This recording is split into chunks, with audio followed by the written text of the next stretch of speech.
அப்ப அண்ணாமலை அவர்களிடத்திலேயே இது போன்ற ஆதாரங்கள், ரெக்கார்டிங்கள், ஆடியோ ரெக்கார்டிங்கள் இருக்கிறது அப்படின்னா அப்ப ஈடிட்ட இல்லாமல் போகுமா? அப்ப கண்டிப்பா பாத்தீங்கன்னா ஈடியிடம் ஆதாரங்கள் ஸ்ட்ராங்கா இருந்துகிட்டு இருக்கு. அப்போ இந்த அடிப்படையில் தான் அண்ணாமலை அவர்களை பொறுத்தவரைக்கும் அப்ப செந்தில் பாலாஜிக்கு எந்த விதமான தார்மீக தகுதியும் கிடையாது அமைச்சராக தொடர்வதற்கு. அப்ப செந்தில் பாலாஜியை அமைச்சரவையிலிருந்து நீக்கிங்க அப்படின்ற கருத்துக்களை முன்வைக்கிறாங்க. என்ன அப்படின்னா அந்த லீகலாக நீதிமன்றம் மூலமாக ஒரு பக்கம் கயிறு செந்தில் பாலாஜியை கழுத்தை நெருக்கக்கூடிய வகையில் சென்றுகிட்டு இருக்கு.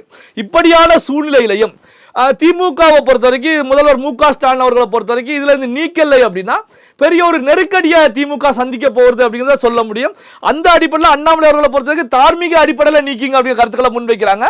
ஆனா திமுக பொறுத்த வரைக்கும் முதல்வர் மு.க. ஸ்டாலின் அவர்களை பொறுத்த வரைக்கும் நீக்குவதற்கான வாய்ப்புகள் கிடையாது. என்னன்னா ஒரு இக்கட்டான ஒரு சூழ்நிலை ஏற்பட்டு நம்மளால முடியாது, எல்லை மீறி போயிருச்சு அப்படிங்கிற ஒரு சிச்சுவேஷன் வரும்போது நீக்குவதற்கான ஒரு சூழல் உருவாகலாம். ஆனா அந்த சூழல் உருவாவதற்கு முந்தைய நிலையிலேயே செந்தில் பாலாஜி கைது செய்யப்பட்டு விடுவார் அப்படிங்கிறத உறுதியாக நாம சொல்லக்கூட முடியும்.